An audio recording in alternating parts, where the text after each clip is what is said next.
With the 15th pick and with the 26th pick in the 2019 NFL Draft, the Washington Redskins select Dwayne Haskins, Montez Sweat. Welcome, all my fellow Redskin brethren and sistren. I am your man and resident Redskins fan, Luke. Thank you for joining me here on the Redskins Report. Let me turn y'all up a little bit tonight. Phone lines are going to be open here in a second. I released 2 videos tonight. You may not have had a chance to take a look at them yet. That's fine. I should have released these yesterday, but I tried to get as much information as I could before I actually did the video. I was actually hoping to get a full transcript, or at least some audio, really, but full transcript would have been really great, but I couldn't, so I did the next best thing. So when you get a chance, check those out. But nonetheless, I think we've pretty much now seen that Ron Rivera's entire staff and cabinet is completely full. And I'm not sure that this is exactly how it's going to be. You know, there was a report about a week ago or so that said the Redskins are going to wait until after the draft to find their next GM. Maybe there isn't a GM coming. Maybe the structure, the way that it is right now, is the way it's going to be. We heard a big move that was made. We all wondered about Kyle Smith and what was going to be his title moving forward. Was he even going to be retained? We didn't hear a lot. In all of the hoopla of Eric Schaefer and Larry Hess and all of these other guys being pushed out the door, what was going to become of Alex Santos? What was going to become of Doug Williams? What was going to become of Kyle Smith? We got a little bit of a resolution to that over the last few days or so, as you had the promotion of Kyle Smith to VP, so Vice President of Player of Personnel. That's a huge step for him. And technically speaking, that is a higher title than that of general manager. So again, it seems like Kyle Smith is going to be that guy. Remember, he came from just the college side of things. Okay, he was the director of college scouting initially and had been for the last few years, and has done a magnificent job, which is why we've come through with the drafts that we have. And you heard Rivera talk about, you know, the drafts over the last 3 years and how the Redskins have compiled some talent. And so I think Kyle Smith has done a wonderful job. Obviously, Ron Rivera feels that way and thinks that Kyle Smith shares the same vision for the franchise moving forward as he does. And he has not only retained him, but given him a promotion and a bigger title, now one of Vice President of Player of Personnel. And what that means is now he's in control of both the pro side of things and the college side of things. So it's a meshing of the two. So this is huge for Kyle Smith, and I want to see what he does with this opportunity. I'm really happy for him.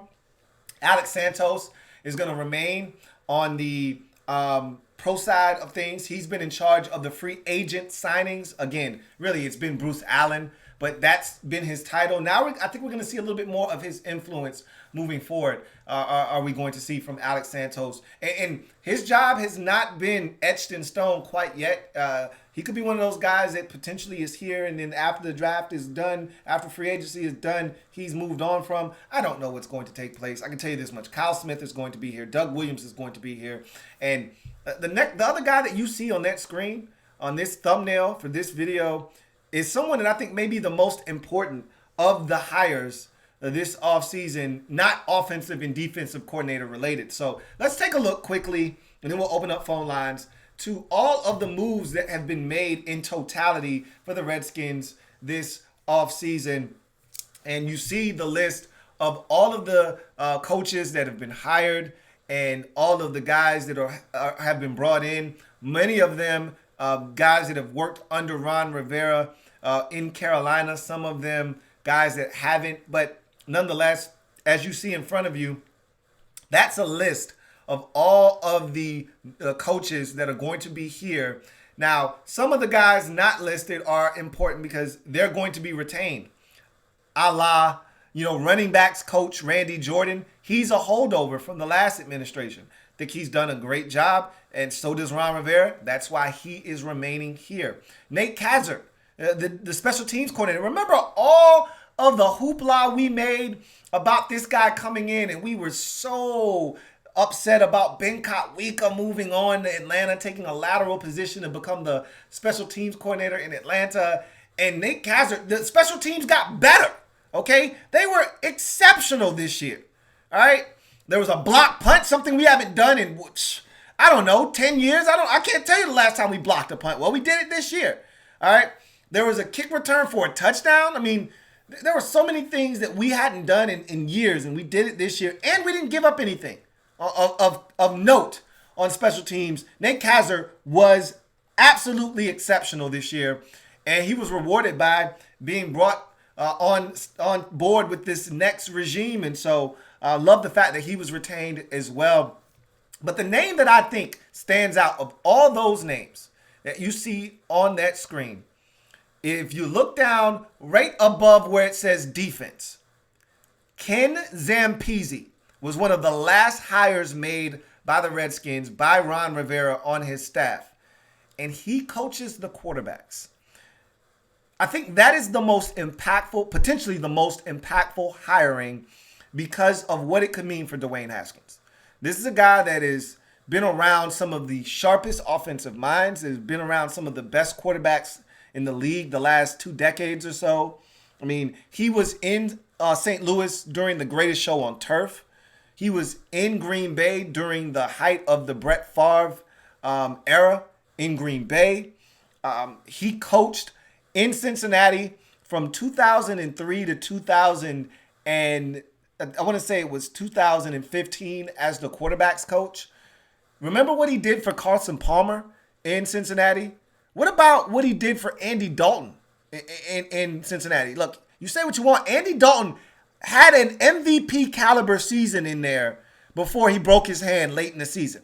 He was on his way to potentially winning the MVP trophy. I don't know if he would have completed that or not, but remember, Cincinnati started off that year like 11-0, all right? And Andy Dalton's play was a huge part of the reason why, and Ken Zampese cannot be overlooked. As a matter of fact, he was rewarded for his work as a quarterbacks coach in Cincinnati, and they gave him the offensive coordinator job. Now, that didn't work out very well for him, but that's nor here nor there. And then this is the thing that I like the most, and I think it's the one that's the most relevant to our situation. In 2018, he was the quarterbacks coach in Cleveland, all right? So Hugh Jackson, who he was under in Cincinnati for all those years, moved on to Cleveland. And he ended up getting his hands, after Zampese was fired, finally was able to get his hands on Zampese to be his quarterbacks coach in Cleveland for one Baker Mayfield in his rookie season. Now, I'm just saying, if you take a look at what Baker Mayfield did in his rookie season versus what he did in 2019, there are a lot of extenuating circumstances as to why he struggled in 2019. All right. I could sit here and list them all, but that's not what we're here for. The bottom line is he was much better, was Baker Mayfield, in 2018 under the tutelage of one Ken Zampese. Zampese was let go of after the head coaching job was landed by a future Browns head coach, Freddie Kitchens.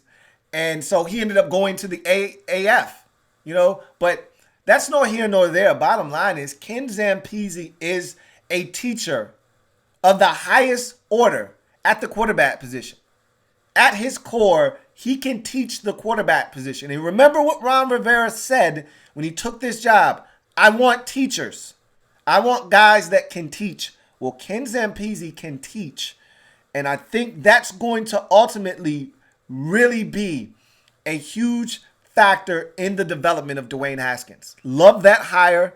And I think that's going to do wonders for his development, short term and potentially long term as well. So those are all the hires that have been made. And I've mentioned to you some of the guys that were retained. Del Rio's pretty much filled out his staff, filled out his front office. I think he's got it set up the way that he wants. Now we're going to see how they execute, starting with free agency, then the draft, and then we'll start to assess this roster, and then off we go with Ron Rivera 2.0 here in Washington. Phone lines are now open. You guys can call in. Remember, you know how this goes, but I'll reiterate this. And for those of you new to the chat, welcome first and foremost. Like the video, subscribe to the Louis T Network for more great content. And if you want your comment to be read on the air, use the hashtag Louis T Live to have your comment read. That's Louis T Live. Hashtag Louis T Live to have your comment read. And if you want to jump the line, the order of operations, always on live streams here on the Louis T Network. Super chats first, calling in second, comment section third. Okay? That's how it works. So if you want to jump the line and get your comment read and reacted to, super chat is the way to do that. If there are no super chats, then we go to the phone lines. If there are no super chats or any calls coming in, then we go to the comment section. You guys got it? So let's jump in. And I'm going to make sure there are no super chats first.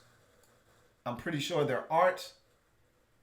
And they're not. So now we're off to the phone lines. And you're on live with your man, Louis T. Who am I speaking with? Lou, what's going on in Santiago? What's going on, Santiago? Hey, not much. Hey, look, as you do, as y'all, bro. I'm mad about this, so I want to say you were right. After this last little hiring with the Scott Turner thing, it got me. Feeling good because he's talking like he's got plans with Dwayne Haskins. So for all them people that's talking about trading Dwayne Haskins, they need to go ahead and sit it down because you done already stated it. I agree. A lot of us that's behind this man agree. It's going to take time, but he showed too much good stuff. Now, with that being said, I'm just throwing this out there because I always went, just the personal feeling. How do you feel about if we was to be able to get Tyrod Taylor as somebody as a backup, so that in case if we have to? Because don't get me wrong, the Case Keenum, but what do you think about having Tyrod, and this is a little fluffy, or Colin Kaepernick? You know what I'm saying? Which I try to be a little easy as I spread the Colin nickname. But as a backup to Dwayne Haskins, more for Tyrod than Dwayne than Colin Kaepernick. What you think about that, Luke? Well, I can tell you that Colin Kaepernick I don't think he's getting back in the league, period. So I'll just crush that right now. But as far as Tyrod is concerned, if I'm not mistaken, he's still on the contract in Los Angeles with the Chargers. I think he signed a 2-year deal last year, if I'm not mistaken. Now, I don't know if he's going to be released or anything like that, but if I'm not mistaken, he's still under contract. But honestly, whomever they get as a backup, if they get a backup, because right now we don't know what the status of Alex Smith is. Like, I'm assuming he's never going to play again. I'm still, until otherwise notified, I'm just going to go with the assumption that he's going to continue to try to fight his way back. I think more so than anything else, he just want to prove to himself that he could. If he given the opportunity, he could get back. Like, he wanted to leave on his own terms. But that being said, if Alex is healthy, they may not, go aggressively after a backup quarterback. They may go with a young guy and, someone that could be a developmental guy or something like that. But generally, NFL rosters are comprised of 2 quarterbacks. You're not going to have 3 guys active on game days. You saw that last year with the Redskins. Either Colt McCoy or Case Keenum were inactive on game days. Most of the time, it was Colt McCoy. So if Alex isn't healthy, then they'll go the route of trying to find someone to bring them in here. But make no mistake about it. If they're not sold on Dwayne, and this is what Dwayne has to do to distance himself from anyone else that they may bring in, or even the thought of them bringing someone else in, he has to be at the facility. He has to be visible. He has to be in the playbook. He has to be someone that is accountable. They need to see that. If they're not seeing Dwayne and they don't know what they have in Dwayne, and he's not instilling that confidence in them that I'm the guy for the job, then they may be aggressive in free agency. You know what I mean? So Yep. he's got about a good month and a half or so to prove to this new staff that I'm the guy that you're looking for. I'm the guy that's going to be the leader of this team, and he needs to be there. And look, I'm not one of these guys that feels like every second that you have free, you need to be spending on football. He's got a life. He's a human being. I get all of that.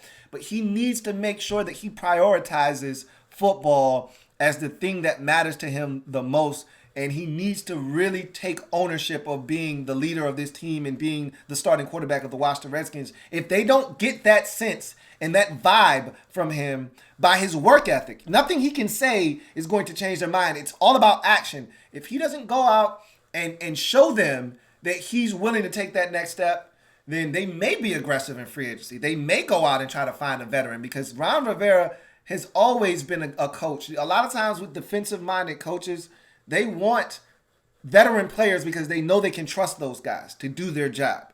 So Dwayne has to prove that he's the guy to those new faces in the building, including Scott Turner. And so I think if he does that, then you won't see the aggressive nature of the Redskins to go out and maybe go and seek a quarterback in free agency. But if they get the sense that Dwayne's not serious or he's not the guy, you could see the Redskins being not only serious, aggressive on in free agency, but potentially aggressive on draft night as well. Hey, I got one last question to you. Okay, when I was listening, and about the Scott Turner thing, I got was a little touchy when he brought up the Jordan Reed thing, because I'm like, of all things, and no disrespect to Jordan Reed, love him when he's healthy. We both agree he's a force to be reckoned with, But when he brought up the Jordan Reed, I don't know, a couple of things danced in my mind. One of the things was, okay, what if Jordan didn't want to? What if he didn't want to be? If he got to a point, even though we all know that Jay was pushing, Jordan as much as he was.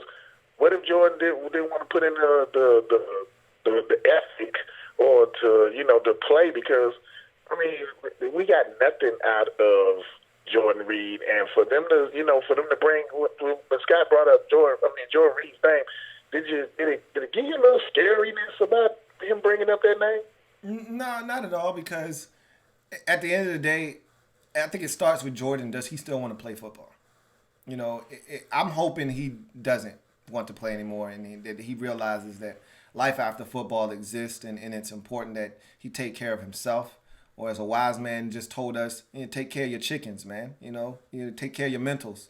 He needs to make sure that he's got all his bearings when his football career is over. And, the last few years suggest that if he continues to play, he may not have all of those things intact. So I think that from that standpoint, you have to really, assess that. And Jordan needs to take a step back and assess that. He's had all year to kind of take that stuff into consideration. If he still wants to play, then the Redskins have a decision to make. If Jordan doesn't make that decision for them, then they have a decision to make, because they could save themselves a substantial amount of money under the cap by moving on from Jordan Reed. They haven't gotten anything out of him in really the last year and a half. So, and really, do you want that on your hands if you're the Redskins, knowing his situation? And I just feel like, to me, it's a long shot that Jordan Reed ever plays another down for the Washington Redskins. I think when he brought up Jordan Reed's name, I think he was more along the lines of saying, look, we need a guy like that. If Reed isn't capable anymore, we need that kind of player at the tight end position in order for this offense to be at its highest efficiency. They had Greg Olsen in Carolina. He was one of the best tight ends in football for a number of years while Scott Turner was there.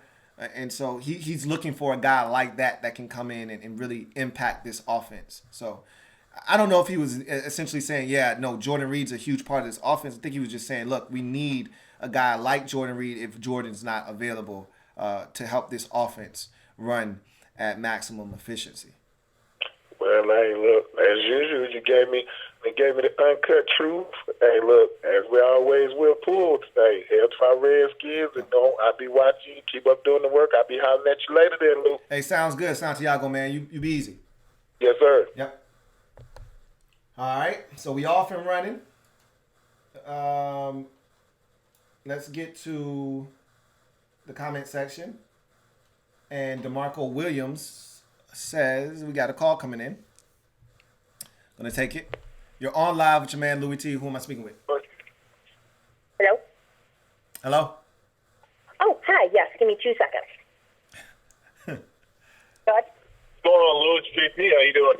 Hey, what's going on, JP? Good to hear from you, man. Listen, got a couple of names I want to drop on you about the Redskins' plans for free agency. Okay. All right. One of them is this one was mentioned today. I heard that the Redskins might have interest in maybe acquiring Greg Olson, and I know he's got an injury past, and he's pretty up there in age. Would you maybe welcome him onto the Skins, and then go get a tight end in the draft? You can mentor the young guys or something like that. How would you feel about Greg Olson on the Redskins? I'm like, there wasn't many things that I agreed with Bruce Allen about when he was here. One of the few things that I thought Bruce Allen did do a good job of is kind of steering clear from older free agents. Greg Olson is a guy that, seemed to be on his last legs in Carolina. I know he's very loyal and feels strongly about Ron Rivera, but I feel like if his career was going to be over, he'd end it in Carolina. Honestly, that has nothing to do with what you asked me. Bottom line is, no, I wouldn't want Greg Olson here. I would pass on Greg Olson. I would rather a younger, option. I would rather, go in the draft if that's the route that they need to take. But Greg Olson hasn't been able to stay healthy. As you mentioned, he's a lot older. I'm good. I would pass on Greg Olson personally. All right, that's understandable. So, in addition, I know we've got our sights set on. I do want to talk a little bit about the draft.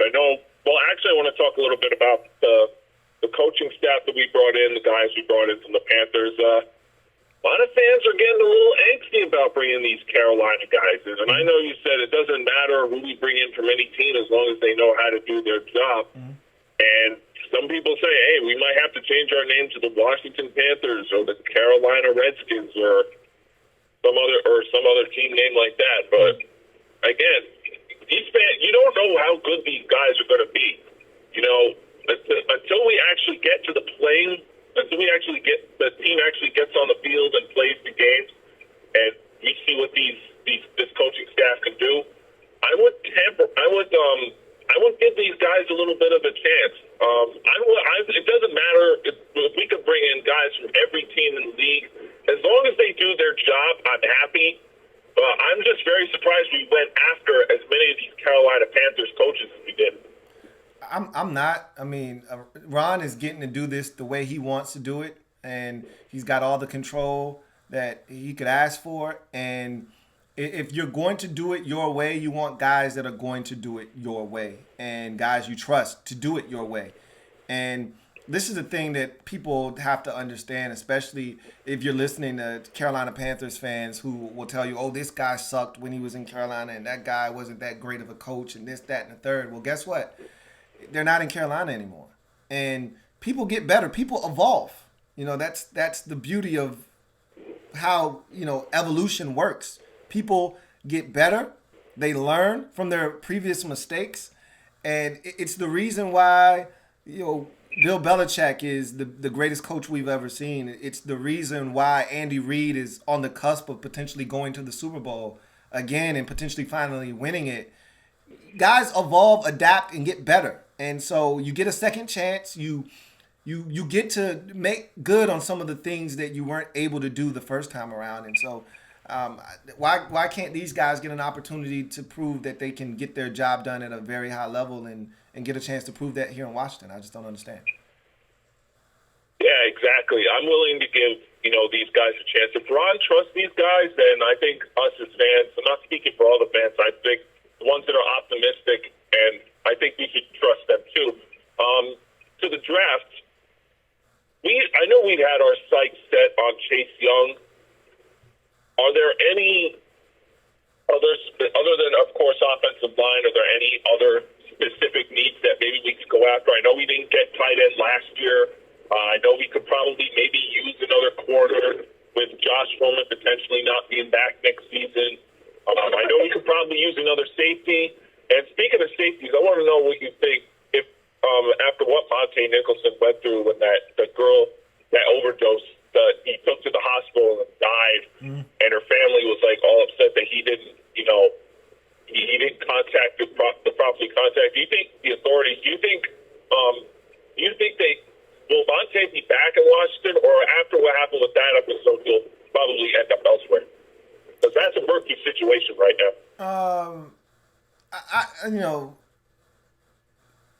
That situation aside, I don't know if Monte was going to be back regardless. Like, the off the field situation is its own separate entity. You take that and put it aside and just look at his play. It's been uneven. And you could say that some of the off-field issues have impacted that. That's fine. That's fair. But at the end of the day, he hasn't been what we thought he could be after an impressive rookie season. So, look, this is a new coaching staff. They said they're going to come in, and if I take them at face value, they said they're going to come in, and they're going to evaluate everyone, and they're going to give him a shot. And so we'll see what happens. Maybe he is sparked by a change. Maybe he's played in a different position or a different way, and he plays better. And so we'll see what happens.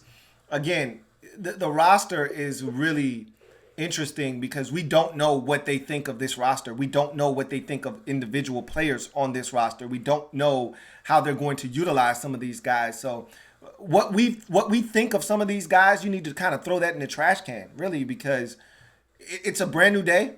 And these coaches may see something totally different in these players that we haven't seen because they weren't utilized correctly. So there are plenty of positions that the Redskins need. You kind of touched on every single one of them. Right now, free agency is first. So, again, I always harp on that because both of our guards right now currently aren't on the contract. So, got to figure out something there. You have a left tackle that could be back, may not be back. If not, then you have an issue there. Corner is definitely a position of need. Tight end, obviously a position of need. I think backer might not be that high on the list of priorities, especially if Reuben Foster comes back healthy. And being that you're switching to a 4-3, the need for extra linebackers isn't as great as it once was. But that being said, if you are in a position to draft a guy that is an extremely gifted athlete at linebacker, you may not be able to pass on that. So a lot of positions, a lot of different things that the Redskins need to consider. And even trading out of number 2 is something that they have to consider. Although if Chase Young is there, you know what I want to do. So in any event, JP, got to get to some more calls. Would love to hear from you a little bit later on, though, if you're still around and you want to call back in. But got to get to some more callers, man. Appreciate you calling in, though. All right, that's no problem. No doubt. All right, got a couple of super chats. So going to get to those.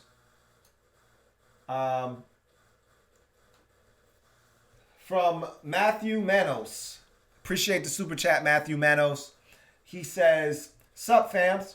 Love your insight on my skins. Keep doing your thing, brother. Look forward to your future videos. HTTR." Thank you so much for the super chat, Matthew Manos. Greatly appreciated. Look forward to chopping it up with you in the future and providing this content for you as we move forward. Thanks again for the super chat. Got another call. Going to go ahead and take it. You're on live with your man Louis T. Who am I speaking with? This is Mike Lowry. I was just in the chat. What's up, man? What's going on, Mike? All right, I got 2 statements I wanted to make to the fans out there and one question. Sure.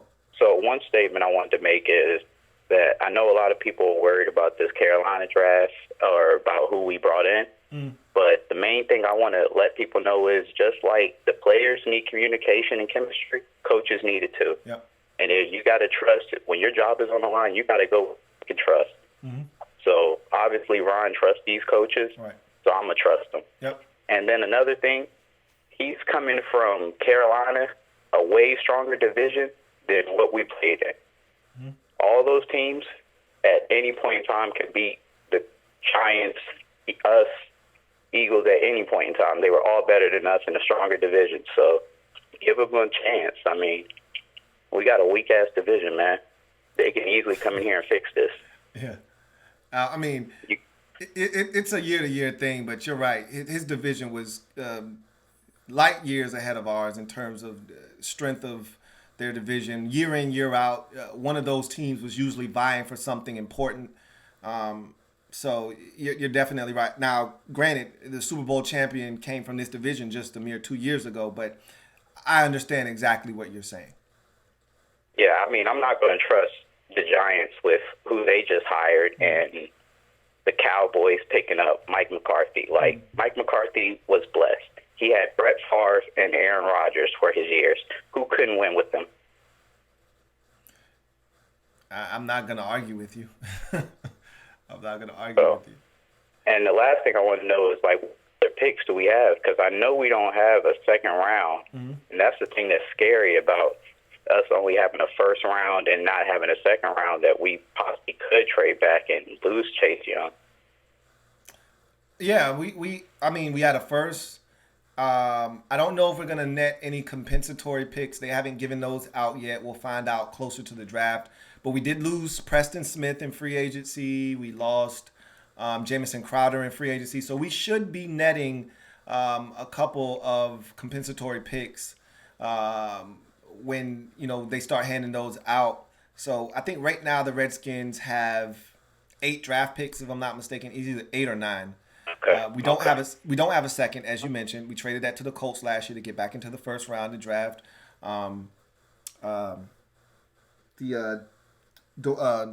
Montez Sweat. So we don't have a second round pick, and we'll see what the Redskins decide to do, if they look to get back into the second round, or if they just say, you know what, don't have a second round pick, and they just go about their business, and we'll see what they decide to do.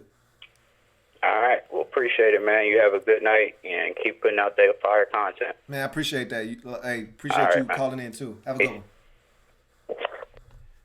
All right. So, took another call. Now we go to the comment section.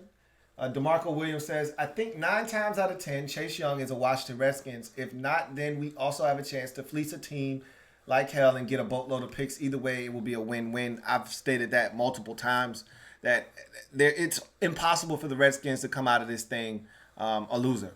It's impossible. The Redskins would have to go and be special, and I just don't. I don't see this group not coming out of this thing smelling like roses. All right, now, if this were the old regime with Bruce Allen leading the charge, anything's possible. But with Ron Rivera calling the shots, I feel confident that they're going to come out of the second pick overall with us feeling really good about ourselves, period. So, let's see. XX Retro XX says, if we nab Chase Young, address tight end, tackle, and cornerback, and Haskins has a breakout year, do you see us having the 49ers effect and being in the playoffs? What you have to understand is that the 49ers did what they did over a span of 3 years. It did not happen in the first year of Kyle Shanahan and John Lynch taking over that organization. The talent, what was there, was nice and it was good, and they build upon that, okay? It didn't happen overnight, though. John Lynch and Kyle Shanahan didn't just come in to the San Francisco and automatically hit the ground running and they won, 13 games. That's not what happened. It was growing pains those first 2 years. They had to suffer through that. They had to find out if Jimmy Garoppolo was the quarterback because he wasn't healthy. He wasn't even there the first year until the latter half of that first year of Kyle and John Lynch in San Francisco. And then the second year, he gets hurt early in the season. So it took them 3 years to figure out what they had as a organization, as a staff, because unless you have a quarterback, it's hard for you to identify if the rest of the roster is any good, because the quarterback is going to take you where you need to go. So I won't assume, and I've told you guys, patience. Don't look for 10-6, 11-5. That'd be great. Don't look for it, though.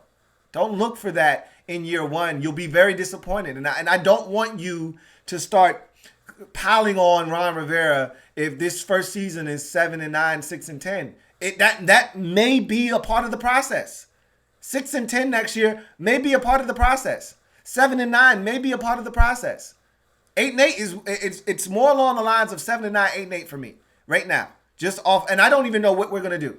we could make a bunch of shrewd free agent moves and we could kill it in the draft. And all of a sudden, I'm feeling a lot better about this team. But to what extent? You still got a young quarterback going into his second season in his first year in a brand new offense. So this is 2 years, it's 2 different offenses. You're still going to probably have a cap on what you're capable of doing as a football team. So I challenge you guys out there to go into this thing with patience. I know you want to win. You're starving for a winner, as we all are.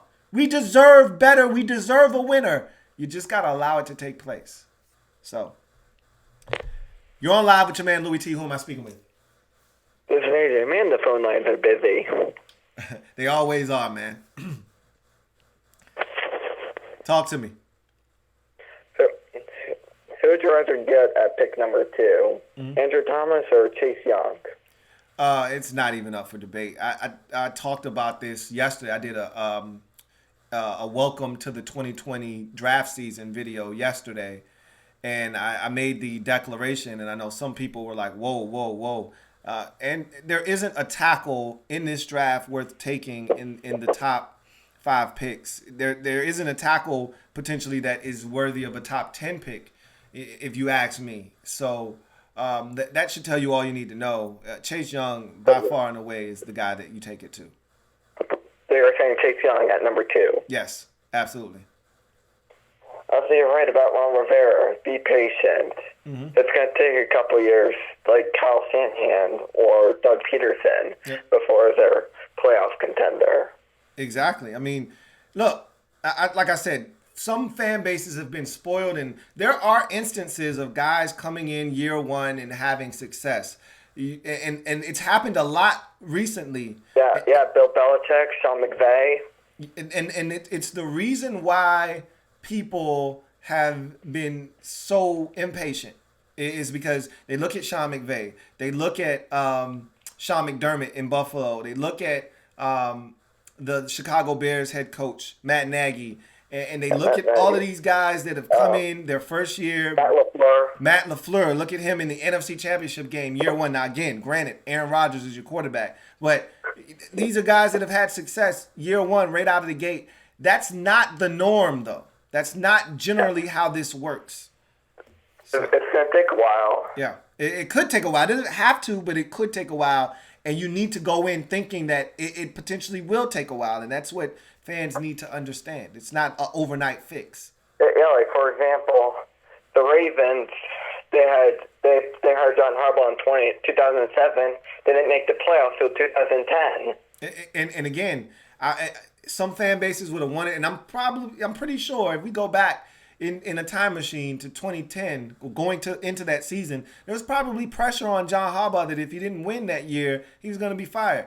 And so, it's that kind of impatience sometimes. And look, what you just said, if he's hired in 2007 and didn't make the playoffs till 2010, then that's a hell of a grace period. But I'm not saying that we got to wait 4 years to see some dramatic improvement. But what I'm saying is it may not happen in year one.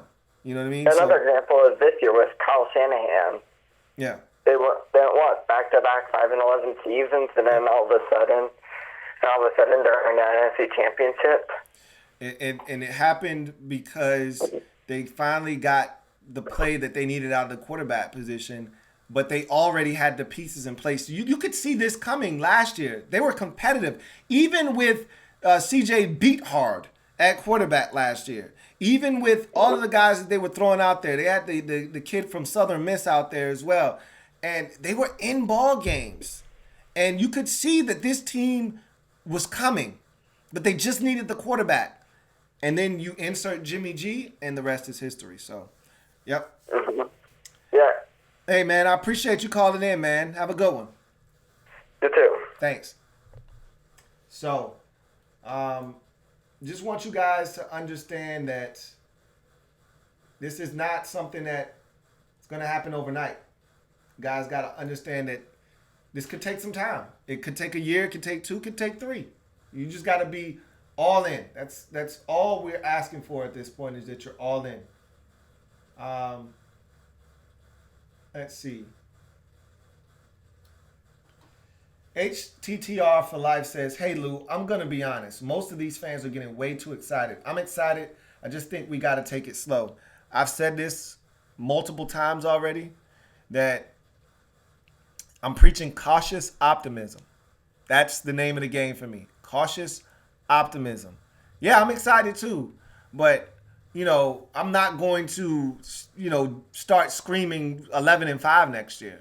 You know what I mean? Like, you got to understand that they're coming in. It's a brand new situation, and they got a lot to figure out. And this is a total house cleaning. And they got a lot of things to figure out about this roster, about the division, and they got their quarterback, everything. There's so many things that have to go right for the Redskins for them to hit the ground running.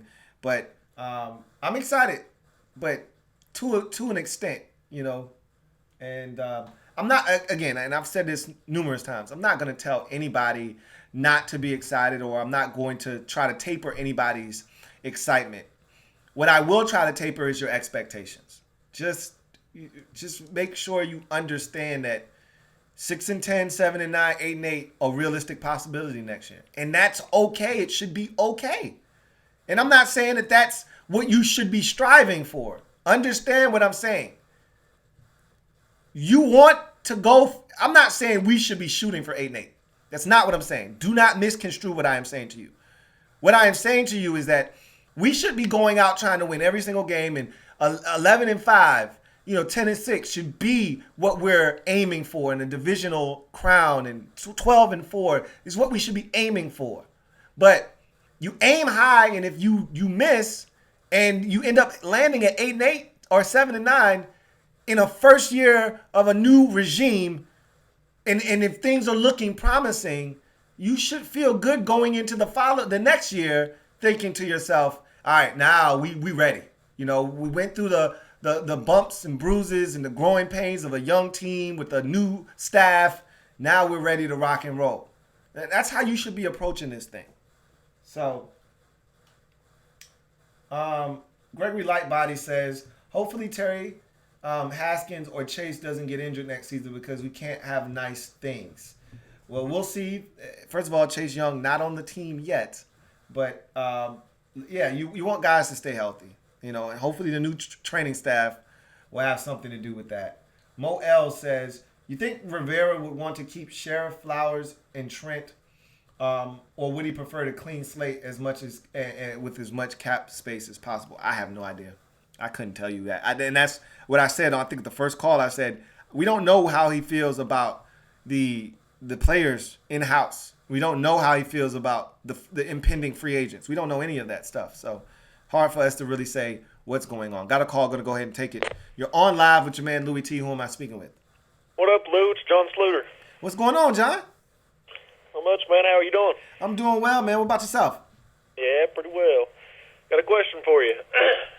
So, a lot of it may be coach speak, but I've heard Ron and a lot of the new guys say, they want Dwayne to, take the next step in leadership and really, come along and like I say, I think a lot of that's coach speak and whatnot, but, Right. I expect, that they do want him to actually take that extra step, progress and move forward. Mm-hmm. But my question is, if Dwayne regresses here, and I don't think he will, but if he does, and they don't see improvement, and Alex is healthy, and they decide to go with him, what would be, if Alex is healthy, that's a big if, or if it's another veteran that they bring in, you think that would hurt Dwayne to sit on the bench, for a year or whatever it may be? So that's a really interesting dynamic there, and that's a really interesting scenario you pose, because in order for that to take place, Dwayne would have to, one, not have put in the work. And so let me get a little bit more clarification from you. Are you talking about to start the season, or if you're talking 4 or 5 games into the season? I'm just talking about, to start the season, because, we have seen Dwayne, not put all the effort in. Right. And that's why I'm asking, if Ron's, seeing, he's saying, hey, Dwayne's not putting in as much effort as I'd like to see. I'm going to go with this veteran, that has been putting in the effort this offseason, and that kind of thing. Okay, so the first thing that would jump off the screen if something like that were to take place would be that Dwayne didn't do what he was supposed to do. And we've talked about that. I've talked about it numerous times that we want the best for Dwayne, but he's got to want the best for himself. And I feel confident that he's going to put in the work. I think he understands. I think that Giants game was a wake-up call for him. When he went in there and he stunk it up and he threw 3 picks and he was awful and his team didn't stand a chance, I think that was a little bit of an eye-opening experience for him. And once he went on that Thursday night against Minnesota and struggled again in a game that the Redskins had a chance to win and he didn't perform well, Adrian Peterson pulled him aside and was like, look, man, you got to take control of this thing. You got to start taking ownership of the playbook, and you got to start figuring this stuff out, man. You got to put in more work. I think he understands now, after all of that took place, that what he's got to do to give himself a chance. Right. And so I got one more question for you, then I'll get off here and let you go about your business. What kind of likelihood do you give, and you may have talked about this already, I just kind of caught the back end of the show, sadly tonight, but likelihood that Greg Olsen comes to the Skins here? Yeah, somebody did ask about that earlier, my man JP. That's good. It's all good. I don't think it's very high, but you can never put it past Ron Rivera. I've talked to a bunch of Carolina Panthers fans who have talked about his undying loyalty to his players. And Olsen was one of those guys that he could rely on, and Olsen was a guy that he loved in Carolina. Now, injuries have not been his best friend of late, and he's getting up there in age. I just can't see Greg Olsen playing for another team. If he's going to wrap up his career, it's going to be in Carolina, I feel. But much like Luke Kuechly, now that Ron Rivera is gone, it makes it a lot easier to walk away. So I think he's closer to retirement than he is playing another season for a different franchise. Yeah, I see what you're saying. Yeah. Well, Lou, I appreciate you taking my call, man. Hope you have a good rest of your night. Likewise, John, and appreciate all the support too, man. Take care. Absolutely. Have a good one. Likewise. All right. That was my man, John Saluter. Got a super chat, so I'm going to go ahead and take that. And I had a feeling I knew who it was from. My man, Andrew Thompson. I appreciate the super chat, Andrew Thompson. Always supporting, man. He writes the following: I think they will keep Kyle Smith and not hire a GM. I hope he doesn't turn into the next Vinny or Bruce. Hopefully Ron is a good judge of character. Your thoughts? First of all, want to thank you once again for that super chat. But to answer your question, I think you're right. And I talked about that on the video that I just did. Or, as a matter of fact, I just talked about it at the top of this show. That, he was promoted to the vice president of player personnel. And that he's getting this opportunity. He's a football guy through and through. I think that I don't see him as a Vinny or a, Bruce type of guy. But we don't know. I generally speaking, it takes a certain type of individual to do what those guys have done under Dan. I don't see Kyle Smith being that guy. Vinny was just a yes man, strictly a yes man, and Bruce was an egotistical maniac, is what Bruce Allen was. I don't know Kyle Smith personally, but listening to everyone talk, he just cares about ball. That's it. He's not about the politics of sticking knives in guys' back. He's not looking to be out in the forefront. He's all about ball. That's all he cares about, is trying to get this team to produce winning results and getting the players in here that will help do that. As far as I can tell, this is the kind of guy you want in the front office. And if it rings true, and like you said, you hope Ron Rivera is a good judge of character, I second that. We don't know. We're going to find out. Because now Kyle, Smith is being elevated to a much bigger role in the organization. I, like you, do not think they're going to hire a GM. I think this is the power structure moving forward. Ron is at the top. Kyle Smith is the guy that answers to him, and everybody else answers to Kyle Smith in terms of personnel. All right. So I like you, feel like that's how it's going to be moving forward, and that they're not going to hire a GM after the draft, and that this is the power structure moving forward. And I don't think he's another Vinny or Dan or Bruce, excuse me. And I think that this guy has the ability, if the past couple of drafts are any indication as to his abilities moving forward, you got to feel good about Kyle Smith being named the vice president of player personnel and what he will be capable of doing with this roster moving forward now that he has more say-so, more control over free agency and the players that are coming in here on both the college and pro side of things. So I'm looking forward to seeing what Kyle Smith has in store for us this offseason and moving forward. And I think he is the right man for the job. So thanks again for the super chat, Andrew Thompson. And I, like you, hope that Ron Rivera got it right. But I like Kyle Smith and think that he is a guy that can come in here or can continue to do a really good job.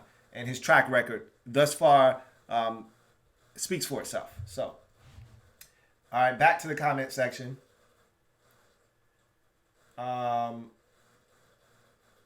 Let's see where we are.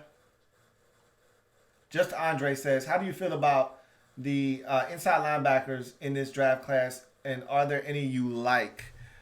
We're going to come back to that. Got a call. Going to take it. You're on live with your man, Louis T. Who am I speaking with? This is Trey from Louisville, bro. What's up? What's going on, Trey? Man, look, man. This is all I want to ask you, man, because I remember our last conversation. I was a little hyped then.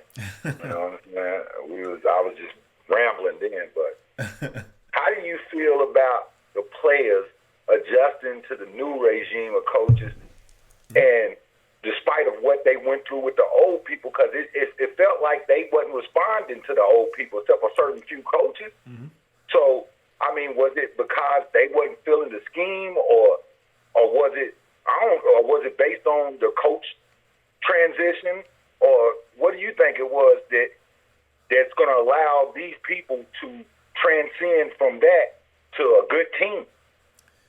So, coaching is huge. Now, talent trumps all, and you got to have talent first and foremost. But even when you don't have the best talent, if it's coached up properly, which you get it in New England all the time. And I'm not going to sit here and act like New England doesn't have talent, because they do. But they're not the most talented team in the league. It's the coaching that gets the Patriots to 10, 11, 12, 13, 14 wins every single season. It's the coaching. It's the discipline. It's guys doing their job, and that's their moniker in New England. Do your job. And I think I saw a really telling tweet when the roster was, or the coaching staff was being let go, and Bruce was ousted, and all these guys, Larry Hess. Dunny sent out a tweet, and he pretty much was saying that's not a surprise when a guy like Larry Hess was relieved of his duties. And it just goes to show you what the players felt in that locker room about some of these guys. And I felt like it spread throughout the coaching staff as well, with guys like Minuski. Those players didn't believe in what he was preaching week in, week out. Minuski is crap. They didn't believe in him. I would be surprised if Minuski gets another job. Oh, he'll get a job. It won't be as a coordinator. He'll get another job as a linebackers coach, or something like that, because water boy or something. But look, Pete Game though, what happened with the defense from the year before to this year? Because the defense was all we had at first. Well, the defense was bad. The defense has been bad since 2015. I mean, even in you like that season, the defense wasn't all that great. They weren't terrible. I know that, but they showed promise. We had a lot of people with sacks. We had I mean, I'm talking about when they let go of what's his name? We had a free safety, DJ Swearinger. I like him. You know what I'm saying? They let him go because he was running his mouth all the time. What's his name? DJ Swearinger. Yeah, man, I like Swearinger. And that year of defense showed promise. I thought if they developed a little bit more, they would have a hell of a defense.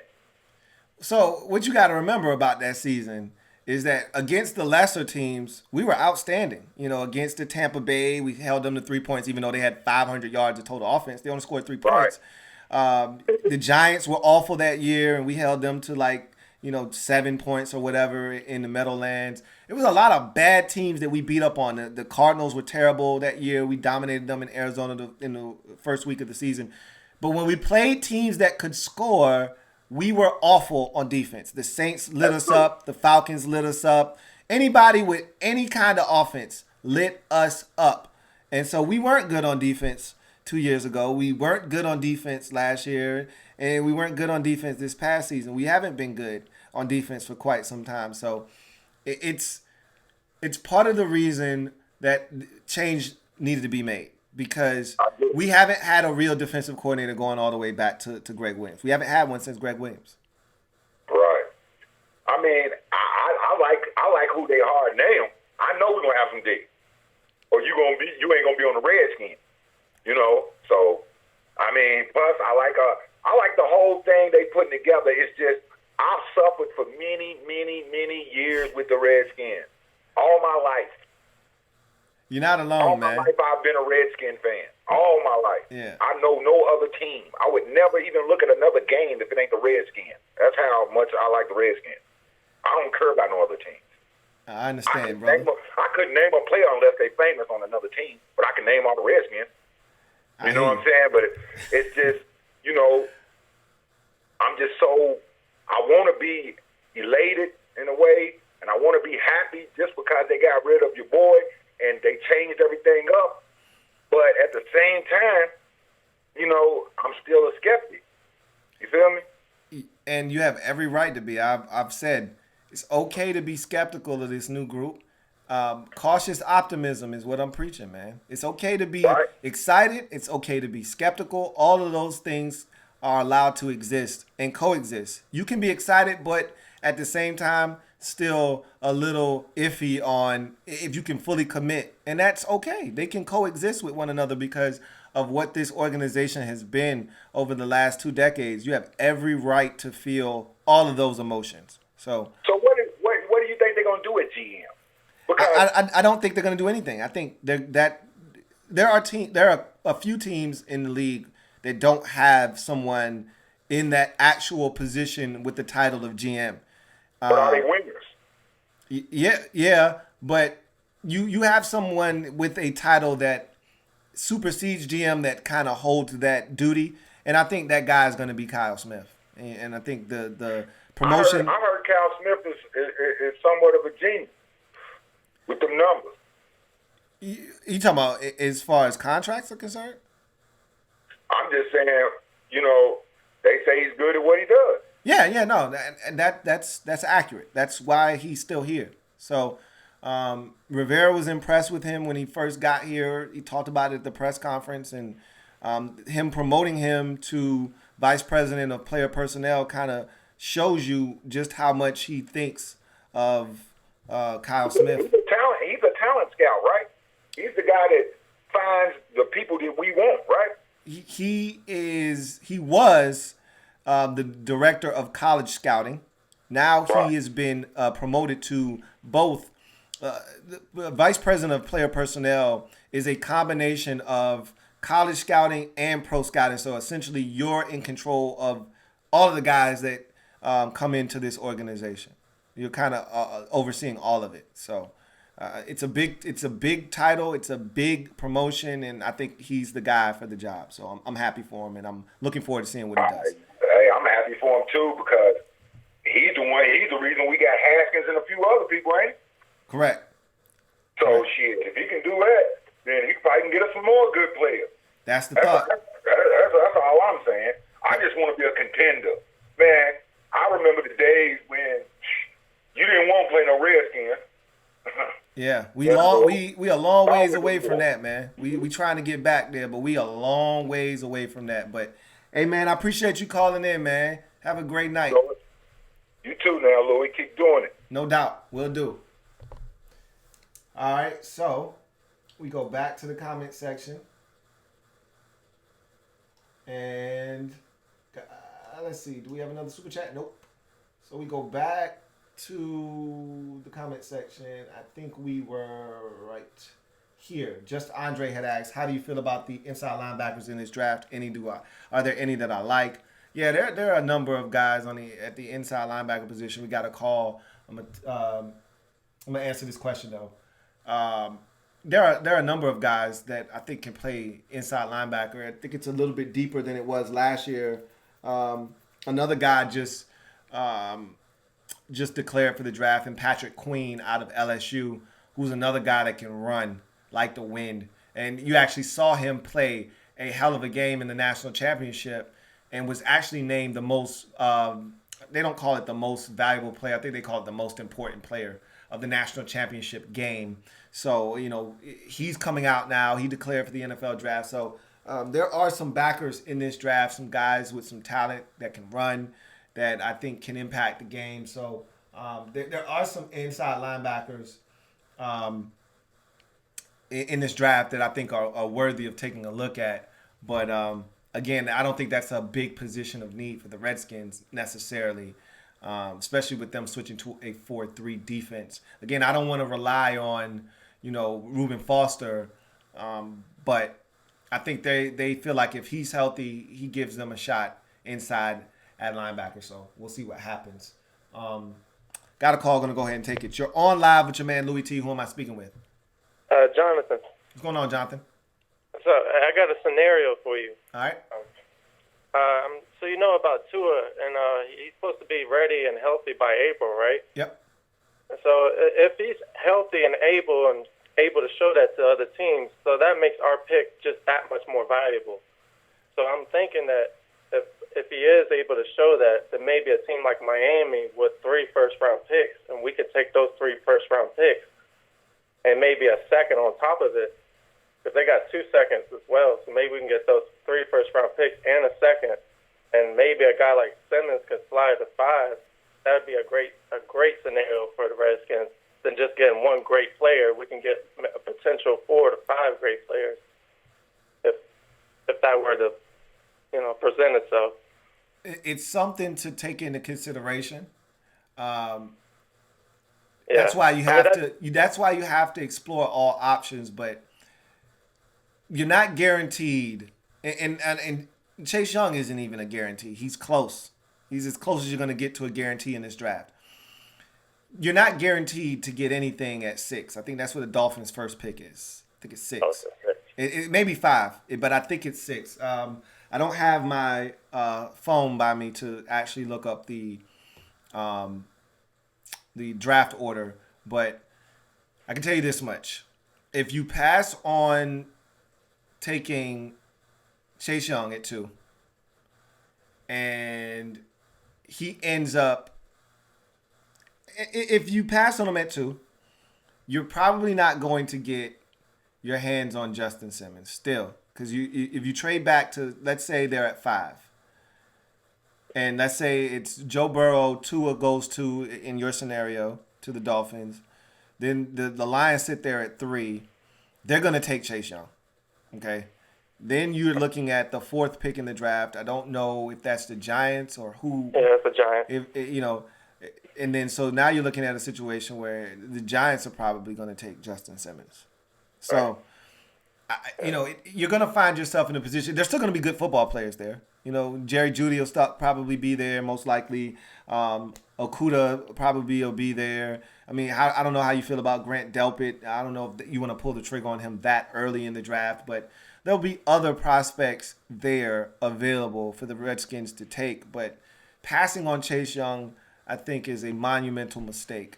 Unless you're getting, and I understand the concept of getting more than one guy and getting multiple picks and, throwing the darts at the dartboard, multiple darts at the dartboard. I understand that concept, but it's hard to pass on Von Miller. It's hard to pass on Khalil Mack. It's hard to pass on one of these game-changing, havoc-wreaking pass rushers because we've seen these guys put teams on their backs. It's hard to pass on Aaron Donald.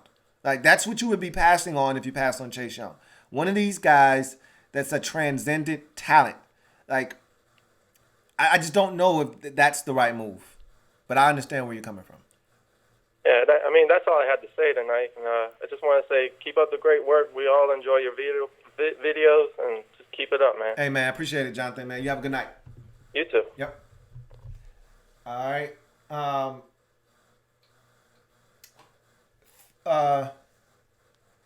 Fernie Rook says, I don't know why, but I'm super confident in Dwayne. He's done nothing but trend upward. Do you think it's too early for me to be sold and say he's our guy? Yes, it's too early, but I wouldn't stop you from saying that. He's shown promise. He's given you every reason to be optimistic for the future. But to say that you're definitely 100% sold on him, it's hard to do that, especially with us now switching coordinators and having a brand new offense. Kind of hard to make that declaration, but he's given you reason to be optimistic about him in the future. You're on live with your man Louis T. Who am I speaking with? Hi, my name's Omar. Hey, what's going on, Omar? Not much. First off, I just want to say I appreciate what you did for us Redskins fans this year. You're the truth, man. Hey, I appreciate that, man. No doubt. I just want to talk about, next year, one specific player, Montez Sweat. Mm-hmm. I'm excited about him. Hopefully I get to see him line up left where Kerrigan is. Mm-hmm. I think he's going to break out next year. I'm excited for him. I am too. I am really excited that he'll get to put his hand in the dirt, which is what is most natural to him. We saw what he was able to do, as you mentioned, when he was on the right side of the offense, left side of the defense. That was his position in college. That's where he lined up. That's where he was most productive. And we saw it, in that one game versus the, who was it? The Panthers, I believe it was. Was it the Panthers or the Lions? Whomever it was. I can't remember what game it was. Packers, somebody. But, yeah, I think that this is a guy that could take a massive leap in his second season. Yeah, I believe so too. Yeah, hopefully it works out. I'm just hoping that that Jonathan Allen, Deron Payne, are actually just super productive of what people want them to be, because you always hear about Deron Payne and Jonathan Allen just being super good. Yep. Yeah, we're just not just stopping the run consistently. Right, exactly. Some of that is not all on them. Some of it is poor fits. I just think the scheme wasn't a good fit for the players we had, just to be honest with you. That's not what those guys are made to do. They're not made to be two gappers. They're made to be one gap penetrators. And so I think this is going to be a much better defensive scheme for these players. They'll fit in better. They'll be coached a lot better, and I think this will be a true representation of who these guys could be in this league. True, yeah. Hopefully they're not a flop like Capital Punishment. That was a big joke. I don't need a nickname this year. Hopefully they just try to go out and play ball and steer clear of the nicknames. Those never work for us. I appreciate it, Lou. Hey, no problem, Omar, man. You have a great night. You too. All right. Let's see. JP says, after what Scott Turner said about Haskins, I feel a lot more confident that he'll be in DC long term and we won't have to worry about the Skins doing something stupid like getting Newton. I didn't really think that was a possibility. That people like to connect dots. Same thing with Joe Brady becoming the Carolina Panthers' new offensive coordinator, and everyone assuming that the Panthers want to trade up from 7 to 2 now with the Redskins to try to get their hands on Joe Burrow, or with Cincinnati at number 1, or with the Redskins at number 2 if he were to fall. I don't lend much credence to that, but where there's smoke, there's fire. I haven't seen any smoke, so I'm not assuming that there's a fire. So, anyway, you're on live with your man Louis T. Who am I speaking with? Hey, Lou, this is Santiago. What's going on, man? I just had to throw this in, man, because I've been listening. I always check you out, man. People, first of all, I'm like you, so I'm gonna use this analogy. We it's the same way. Like remember when you was reporting, you heard the reports that Bruce might be gone, but you know you didn't want to believe it till it's there. Yep. I'm using the same analogy for the Chase Young scenario. For everybody, please, right there, that's the reports. The reports is like you said. Hey, look, you know, that's what we're hearing. This is what the tilt is. This is the best player possible. Okay, number one. Number two, Lou, can you just imagine? Now, my guys that you was just talking to, he was talking about Montez Sweat. Can you imagine? Montez Sweat. Now, first of all, I think with that game I was thinking about, that was the Dallas game when he started wreaking havoc on Dak and he started wreaking havoc on Zeke. Montez was just, you know, he started to really, you know, show the potential of that game, which I love because, you know, that's a old Mississippi State guy versus a Mississippi State guy. So it really hyped me when y'all started talking about it. But to think of to have Montez Sweat, the speed that he already has, and we just so happen to get Chase, and he lined up on the other end. Mm-hmm. Now, once that happens, and they both digging in, like you said, putting their hand in the dirt, mm-hmm. and then we already got the Alabama wall, and not to mention about the other parts of Alabama, you know, with Rugen and with Landon, mm-hmm. you know, but I don't know. At times I feel like, you know, we might keep Kerrigan around just to break the record. You know what I'm saying?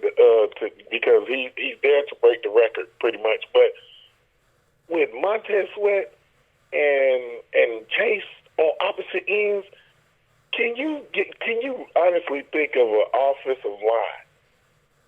Now, not to mention with the already defensive line we got set up, an offensive line that's going to be able to contain Montez Sweat on the right side and Chase on the left side. Can you just can you give me one offensive line that will be able to do that with ease with our defensive line? That's the hope, man. The hope is that you become the San Francisco 49ers. That's the hope.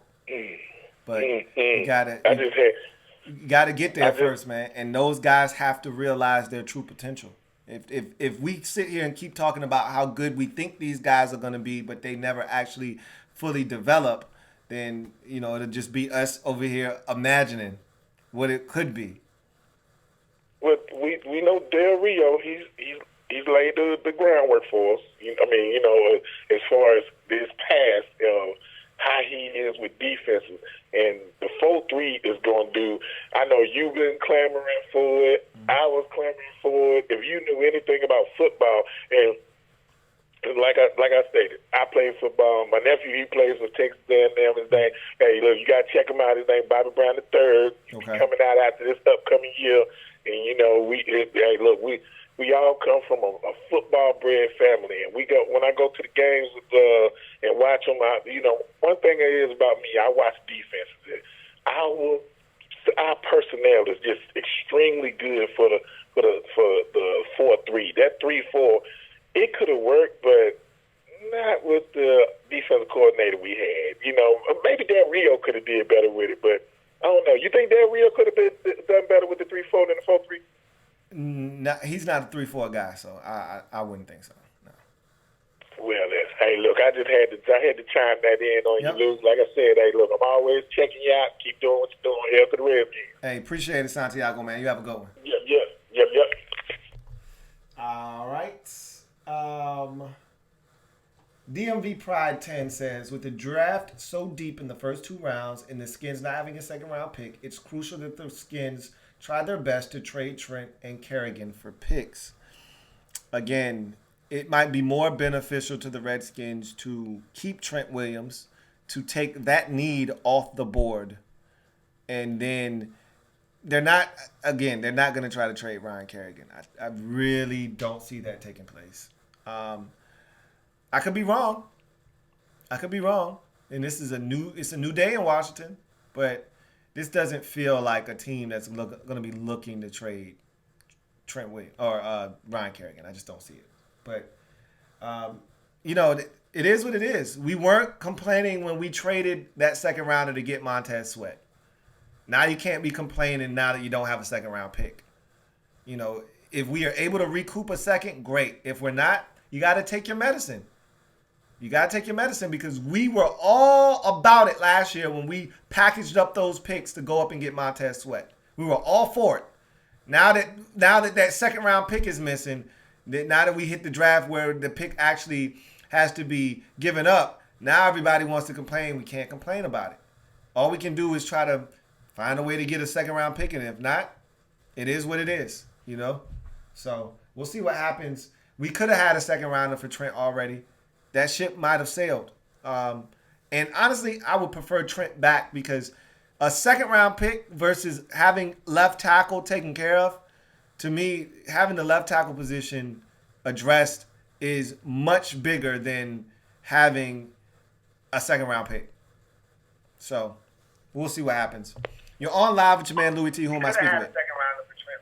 Hello. Hello? This is Mamadou. Hey, how you doing? Good. What's up, Lou? Big fan of yours. Hey, appreciate it. Just wanted to ask you a few questions.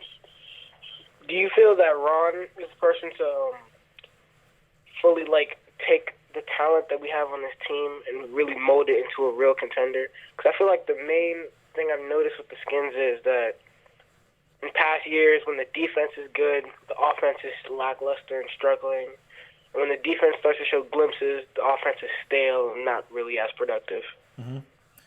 That's the hope, is that he's able to have this team play complementary football. You hear that term around the league. You've heard it from Ron Rivera himself. You want complementary football. The defense playing, getting stops, forcing turnovers, the offense taking great field position that's created by the defense and turning it into points, special teams doing their job, creating short fields or pinning a team inside their own 5, and the defense getting a 3 and out, and then the offense getting great field position because of that 3 and out and scoring points. Like, you want to play complementary football. That's the hope, is that Ron Rivera takes the talent that we have, builds upon that, and starts to get this team to believe in the message that he's praising and preaching, and that it starts to yield dividends. And this is a results-based league, and so it all comes down to wins and losses. So you hope that all of those things start to trend in the direction of wins moving forward. And then the other quick question I wanted to ask you is, for all the people that were saying that the Skins should target a receiver in the later rounds, like the 3rd or 4th round, do you feel that later round receivers in the NFL pan out more than first-round receivers do? For some people that are saying we should trade back and try to target CeeDee Lamb or Jerry Jeudy. For example, like a person like Terry came from the 3rd round. Right. Not people. Do you feel like later round receivers pan out more than first round receivers do? No, that's not the case. But there are gems. There always are gems that you can unearth in the mid rounds and even sometimes in the late rounds. Far fewer in between in the late rounds, but there's always a 3rd or 4th round gem to be uncovered. I mean, you know, a guy like Tyler Lockett is a 3rd round pick. You look at a guy like Brown, DK. You see Tyreek Hill is a 3rd round pick. Like, these are the kind of guys that, you know, Terry McLaurin, as you just mentioned, the 3rd round pick. Like, you can find gems in the 3rd round pick in the 3rd round, but make no mistake about it, 1st round receivers are generally 1st round receivers for a reason. And they're going to always be, you know, some duds and some guys that end up being busts. That happens at every position, and not just receiver. But for every Josh Doxson and Laquan Treadwell and, you know, those types of receivers, and John Ross's, if you want to consider him a bust, for every one of those guys, there's an A.J. Brown, there's, you know, all of these guys that we've seen come in and light it up. You know, DK Metcalf. And he's not a 1st round receiver, but a guy that, you know, they got in the 2nd round. But you're going to find playmakers. You're going to find these guys that are extremely talented in the 1st round that can make a difference. And this draft has a ton of them. And so if you can get a CeeDee Lamb or a Jerry Jeudy, those are difference makers. True difference makers. And so I wouldn't want to trade back to specifically go and get one of those guys. But if you were to trade back because the deal was just too good to pass up and one of those guys is sitting there, you definitely have to consider taking one of those guys for sure. Yeah. All right, then. Thanks for having me on the show, Lou. Hey, no problem, Mamadou, man. You take it easy. Thanks. All right.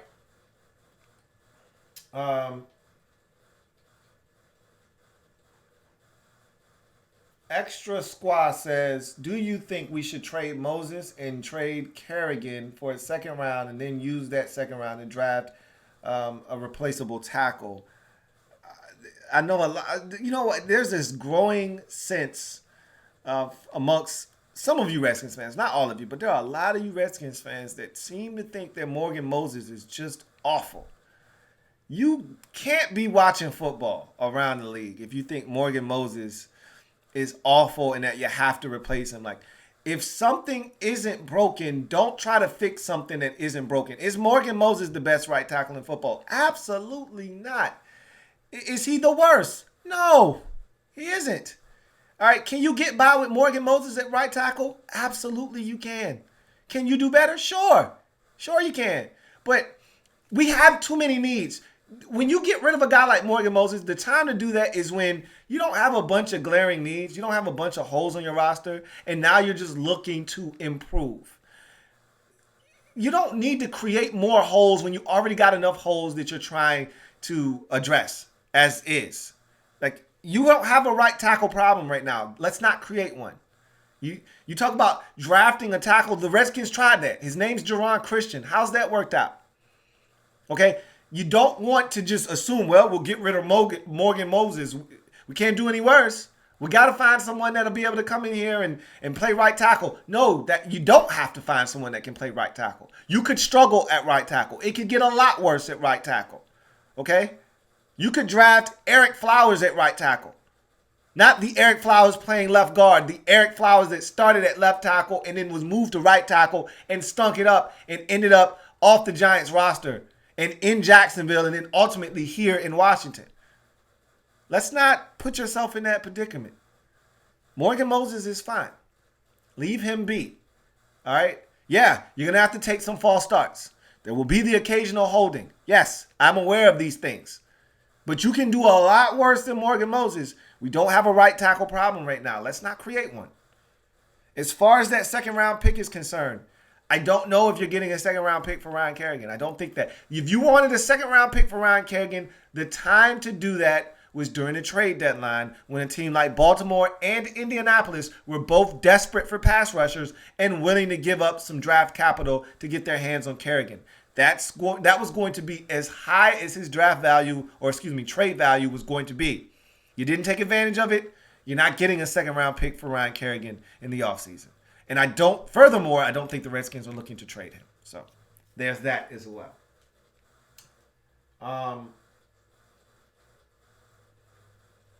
Gregory Lightbody says, I want Bryson Hopkins. Problem is, he's a second round pick. Can I settle for Albert O? I like Albert O. Yeah, Bryson Hopkins, I got some more work to do on him. He's supposed to be one of the more highly touted tight ends in this draft. Again, this is not a very strong draft for tight ends. Last year was the mecca of tight end drafts. I really think that we're going to look back on the 2019 NFL draft of tight ends and say, man, that was one of the best classes of tight ends we've ever seen. But this is not that this year. And so it go figure, the year that we need a tight end, not a lot to choose from, and we may not be in a position to get a guy that's a true difference maker.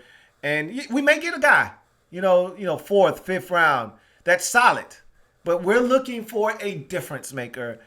I don't know if we're going to get one in this draft. So we'll see what happens. Anyway, got a call, going to go ahead and take it. You're on live with your man, Louis T. Who am I speaking with?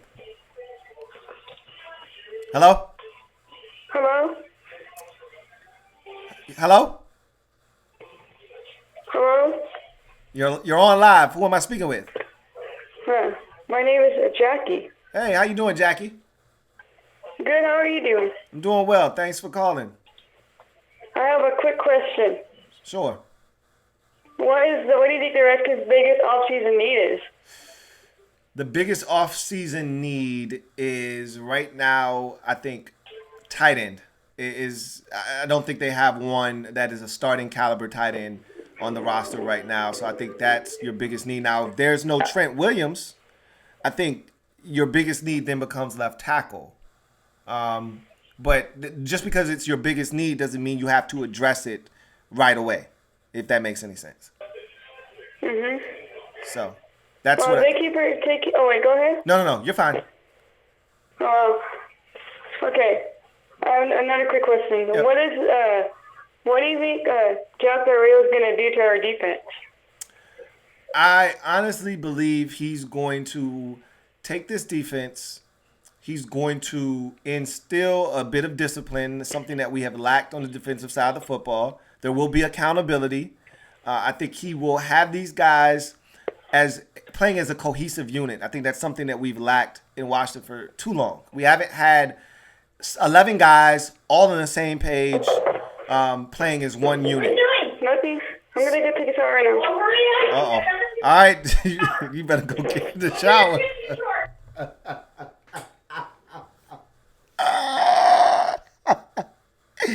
Hey, look, man, if you got stuff to do, do not be getting in trouble behind this show, man. All right? I am not responsible for you not doing what you're supposed to do. If mom says take a shower, go take your shower. Don't sneak into the bathroom or go in your room and want to call the show up and then mom have to bust in on you and want to know what the hell you're doing. Come on, man. Let's not do these things, all right? All right, I had to get that out right now, man. We have to make sure we're following rules, okay? Oh, man, that was good stuff. Got a super chat. Gonna go ahead and take it. Oh, man, you know what? I feel bad because she was about to get off after the first question. I interrupted, and then she asked another question, and then that got her got. Anyway. Got a super chat from Jake Willis. What's going on, Jake, man? Appreciate the super chat greatly.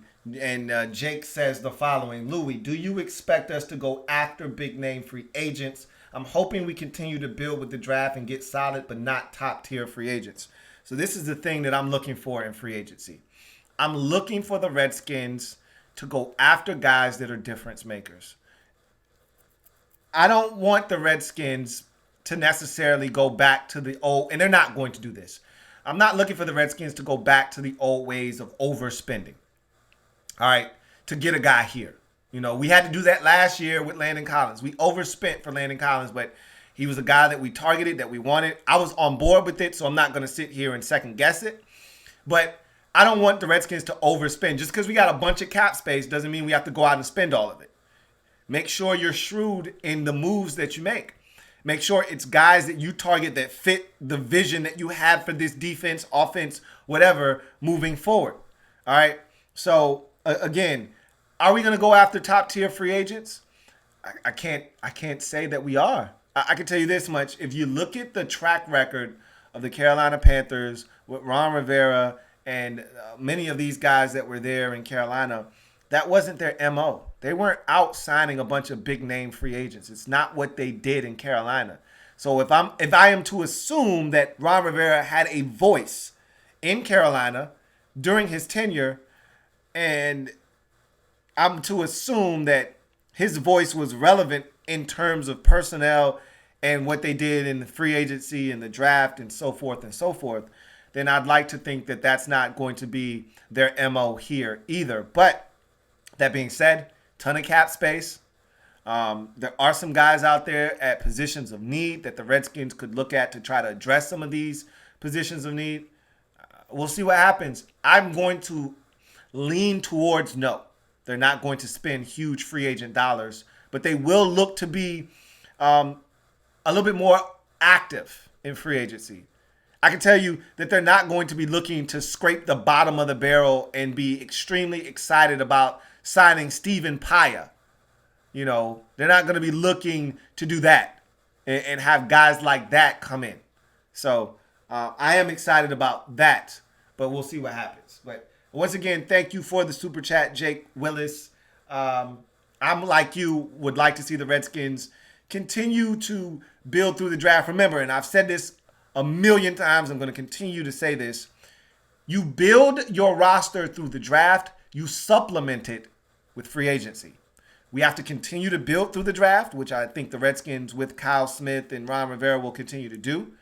And you look to supplement your roster, meaning you're plugging holes. You're not looking to build your team through free agency, which the Redskins used to do back in the good old days of Vinny and Dan when they first got here. It's not what they're looking to do. They're looking to supplement the roster, fill a hole or two here and there, keep it moving. That's how you use free agency. Hopefully that's what they continue to do. Anyway, I think that is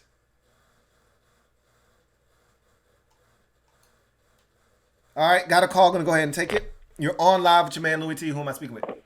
What's going on, Louis? What's going on, JP? Yeah. What's going on, JP? Man, I heard that last song. That kid's not making Yeah, I thought it was. I think it was a female. So I said, man, she sounds young, but she's a Redskins fan, so she's part of the fam. But I had no idea she was supposed to be getting in the bath, man. It's probably she got school tomorrow. She was tripping. Oh my God! Hey, if I was her age, man, I would have done the same thing. Oh man. But anyway. Okay. Listen. I got a name for you. Okay. On the current receiver draft. Oh man, JP, you got a bad connection, man. Oh, you? Yeah, you going in and out on us. Okay. I'll try to do this as quick as I can. Sorry, I'm actually downstairs. Hold on. Whatever you're doing right now, keep doing that. You're good now. Okay. So I got a name for you. All right. I want to know if you're familiar with this guy. He plays in the SEC. Mm-hmm. His name is Juwan Jennings, wide receiver out of Tennessee. Yeah. I've had a chance to watch his highlights these last couple of years. Mm-hmm. That kid can play some ball, man. I mean, I know he's got a little bit of attitude problem, but he's got good hands. Mm-hmm. He's a great run after the catch guy. He's physical. He's a nasty blocker. And he's got a little bit of speed on him, too. But if you're looking for a dog at receiver, that's your guy. What do you think? It's a ton of those guys in this draft, man. Like I said, this draft is loaded at wide receiver. That's one of the positions I'm least worried about is wide receiver.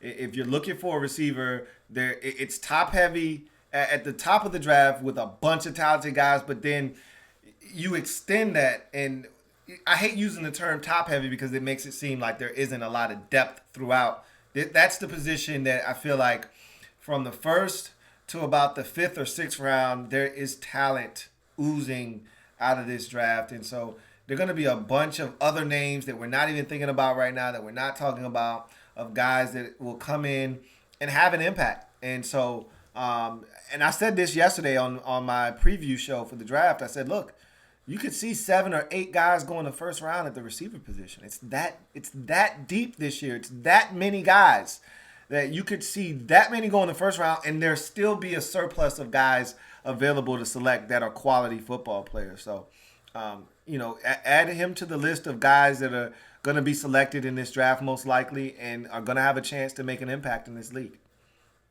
Yeah. I like this Juwan Jennings kid.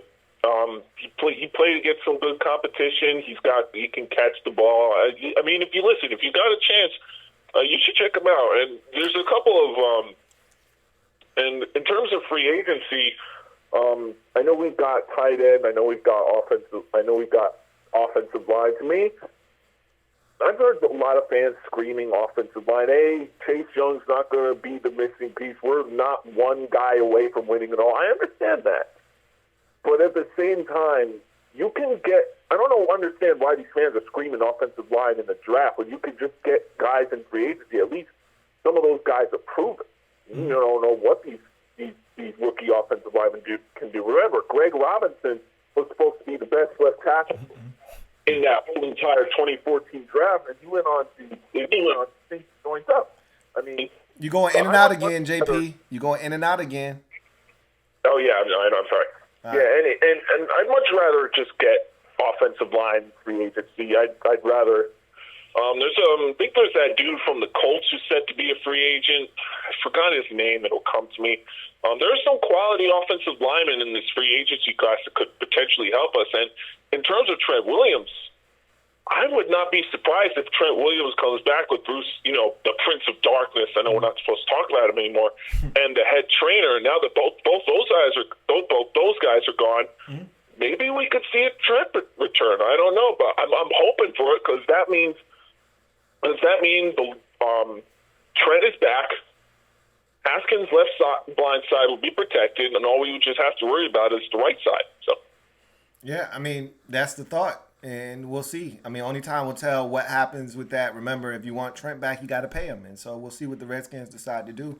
Maybe this is one of those off seasons where they take the approach of taking care of their own instead of going out and seeking guys from the outside. Maybe they pay Sheriff. Maybe they pay Eric Flowers. Maybe they pay Trent Williams. Hold on to their guys and not so much worry about going out and getting other guys on the outside. Maybe adding one or two free agents, but for the most part, focus in on keeping their guys and not worrying so much about going out and getting other guys, other teams' free agents. So we'll see. Yeah, exactly. I mean, I don't want to have to rebuild the whole offensive line all over again. I want to keep as many of these guys as possible. I want to bring Trent back. I definitely want Sheriff back, but he had a little bit of a down year. But at the same time, he's one of the best guards in the league. I would love to have him back. I like Chase Roulier. I think he's got some. I actually like Chase Roulier, and I think maybe having a backup, maybe Ross Pierce Baker. I'm hoping maybe he could get some minutes. I'd love to see more of Wes Martin. In more of a plug and play kind of role. I'd love to bring Eric Flowers back. Listen, man, you and I were wrong about Eric Flowers because the minute we got him, I knew he was good. I thought he was going to be some hot trash, and he was going to get Dwayne Haskins killed, and he proved us wrong, man. So I would love to have Eric Flowers back. And in terms of Moses, I don't have a problem with Moses. It's just the man's got to stop false starting and the holding penalties and all that bullshit, man. It's getting annoying. And maybe now that we have a more disciplined coaching staff, maybe we could cut down on the penalties. Remember, the Panthers are one of the least penalized teams in the entire league. They don't commit a whole lot of penalties. And now that we got these new guys in here, maybe the penalties will start going down, including the holding, and maybe Moses will be a lot better. It's a wait and see scenario. So. Indeed, and that's why I preach patience, and you got to let this thing play out and see how all of this goes. But we don't know how they feel about a lot of these players, so only time will tell. We'll see what happens. It's a hell of a time to be a Redskins fan because it is. You're optimistic, you feel good about the future, but there's still so many questions left unanswered, and that's why you just got to wait and see. But, hey, JP, man, appreciate you chiming in, man. You have a good one. All right. Thank you, Lou. No doubt. All right. And with that being said, I think we're going to check out now. I think there are no more super chats. That call with the girl and her mom, that threw me for a loop, man. I wasn't prepared for that. I wasn't prepared for that one, man. That one kind of got me off my game a bit. So I think I'm gonna just end it right now. Thank you guys for joining me. Still so many questions left unanswered. I don't think you're gonna get any major Redskins news. I think everything that we were looking to have sorted out has been pretty much sorted out. I'm surprised I didn't get more calls regarding Dwayne Haskins and whether the Redskins should try to get Joe Burrow, and if that situation had presented itself, what would happen. But it is what it is. Kind of glad you guys didn't bring it up because I don't see it happening. But again, you never know. Never say never. So. In any event, I'm your man, Louis T, signing off. Remember, if it's not your man T, it's not the best NFL coverage it could be. Make sure that you like this video. Subscribe to the Louis T Network if you haven't already done so.